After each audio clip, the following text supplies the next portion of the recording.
Hello, and thanks for tuning in to Jewels Unveiled with Dr. Judith Fletcher. My guest today is Mr. Mark Peterson, founder and CEO of CRO Consulting. Welcome, Mr. Peterson. Thank you for having me. So for our viewers that are meeting you for the first time, can you tell us a little bit more about who you are, both personally and professionally? I am an individual that's passionate about small businesses and entrepreneurships and startup. I got my start early in life as an entrepreneur in college when I launched my first business, a grocery store on campus when I was attending Dartmouth up in New Hampshire. The business centered around helping minority students get health and beauty aid products, which you couldn't find anywhere above Boston. Grew that business and started selling to a lot of the different campuses around the New England area that had the same problem. Stayed on at Dartmouth and got an MBA, and then worked for great companies like General Mills and spent a number of years with Accenture as a strategy consultant. Was lured out of Accenture to work with a great company called ChoicePoint, where I was in charge of their incubator. And that gave me the opportunity to work in have my feet in both worlds, a corporate world as a kind of a VC, a corporate VC, in acquiring a lot of technology, but also building new in-house technology that leveraged some of the data that ChoicePoint retained. It was in that mode where I found a great technology in biometrics and launched my own company, Pride Rock Holdings, where we captured biometric data, face, signature, voice, and sold that product as a security and as a screening solution. Grew that business to about $20 million in revenue and sold it to a Fortune 500 company. So I think had all different types of experiences in and around small businesses as a consultant, as an executive, as an entrepreneur, and I've just been passionate about it my whole life. And so is it the passion that you had that later inspired you to create Sierra Consulting? Absolutely. The time that I spent at Accenture, we worked with some of the biggest companies in the world and helped them solve problems. And then when I launched my own company, I saw that the problems that I had were similar to the ones that I was solving at Accenture.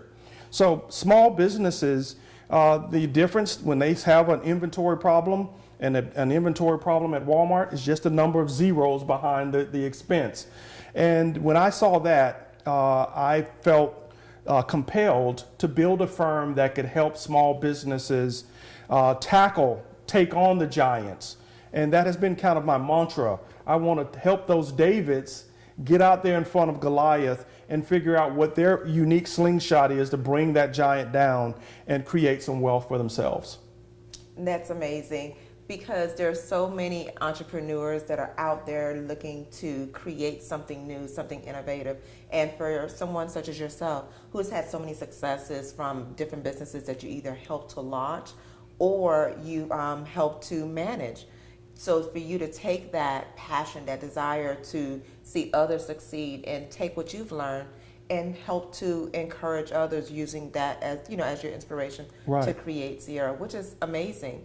Looking at some of the studies, such as the U.S. Small Business Administration, who talks about over 39 million jobs are created by small business owners. Right. Now, does those stats surprise you? No, they don't surprise me. And if you go back to the time when labor statistics started being reported, you've seen a steady increase in the number of jobs that have been created by small businesses. That has always been the growth engine and has always been kind of the lead jeep in bringing us out of a recession or depression, have been those small businesses. So that doesn't surprise me. What did surprise me is how that number breaks out when you look at it across different groups in our country. African American businesses lag behind their counterparts in creating some of those same jobs. So when we look at African American unemployment, which runs double the national average in good times and in bad, it's primarily because our small businesses aren't creating the same number of jobs that other small businesses create in similarly situated communities. There are roughly 2 million black businesses in the country. 90% of them only employ one person. If you solve that problem, you'd cut black unemployment in half and bring our number right in line with the national average.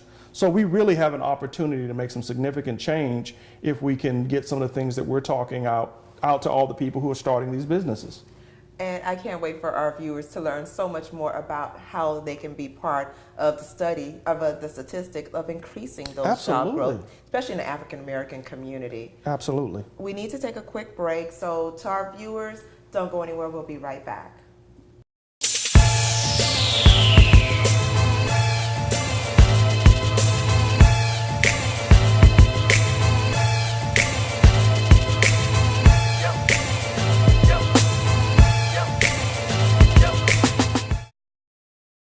Hello and welcome back to Jules Unveiled with Dr. Judith Fletcher. Our guest today is Mr. Mark Peterson of Sierra Consulting. Welcome back, Mr. Peterson. Thank you for having me.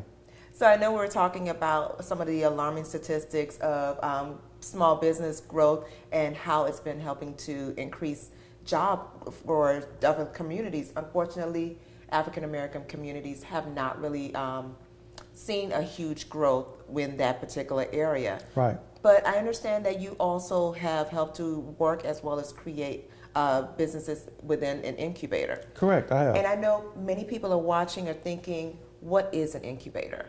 What are the benefits of an incubator? But more importantly, what is an incubator? Incubator, when you think about, I grew up in Alabama, Marengo County. Grandmother had a farm and had a really big garden right outside the front door. And there was a chicken coop right 10 feet from the front door where we would incubate eggs, from the chickens. Some that we would bring in, some would go on and hatch, become chicks. And that's the same concept here with businesses, where you're taking ideas and concepts that have not yet reached the revenue stage, and you're trying to get them to a point where you have a proof of concept. So an incubator really is the stage from idea to proof of concept and getting the individual set for more long-term growth. Okay, so for that person that's watching now, perhaps they're within the first 2 years of starting their business, or maybe they're at 5 years. Who would you say are the prime candidates for coming into an incubator? Well, I think it would range. If you are starting out with an idea and you think it's a promising idea, you would be a prime candidate for an incubator, because you would find the kind of resources where you can flush out the idea and build a strategy around it. If you're a small business and you seem to be stuck in a rut and you can't, you're seeing declining or flat sales, that you may be a prime candidate for an incubator that can help you take a step back from what you're doing and rethink the business so that you can get the kind of growth that you want to disrupt your market and create a thriving business. So there are a couple of different candidate types that I've looked at that make sense for going into an incubator.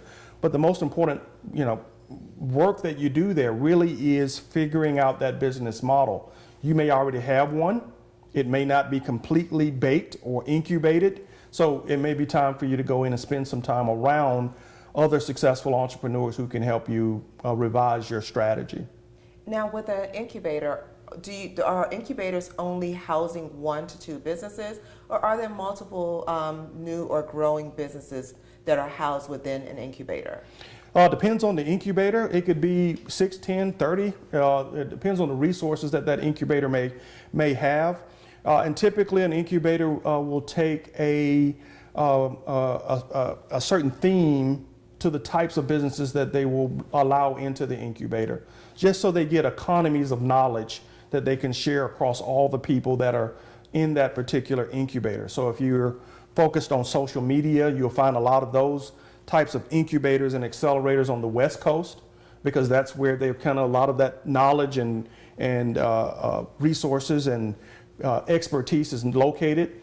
You'll find a lot of incubators here in the South that's centered around data and payments and transactions, because you have very big companies like Equifax, like CheckFree and others that are located in the South, and so they invest in these different startup concepts. So the incubators will typically have any range depending on the resources, and will have some theme to them so that they can best support the businesses that they're working with.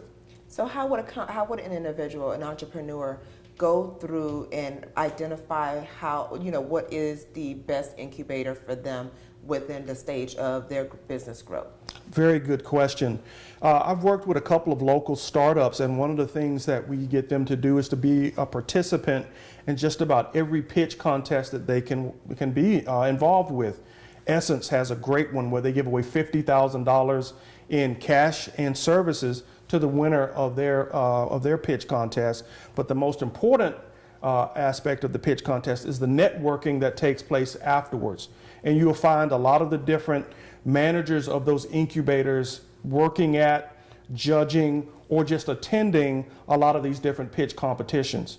There are a lot here in Atlanta, there are some in Birmingham, there's some in Dallas, there's one in Philadelphia. So a lot of these great pitch competitions not only give you a chance to earn money and revise your view of your business, but the networking to find the right incubator is typically you can find networking at one of these events. Wow. If not, then Google the accelerators or incubators, and you'll find 5 or 6 different websites that give you the best incubators, a description of the markets that they serve, and kind of where they want you to be as a business in order for them to give you some kind of consideration. So thank you so much, Mr. Peterson, and I'm hoping that really helped to clear some things up for individuals looking to either be part of an incubator, but when we get back, I would love for you to talk about when it's at that point for that business to leave the incubation. So stick around, and to our viewers, don't go anywhere, we'll be right back.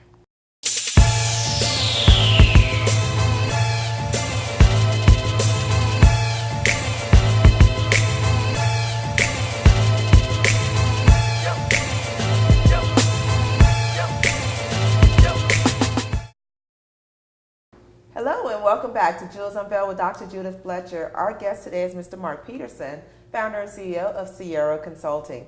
Welcome back, Mr. Peterson. Thank you for having me. So before we went on break, we were talking about the different types of business incubators and which type of client will be ideal for going into an incubator.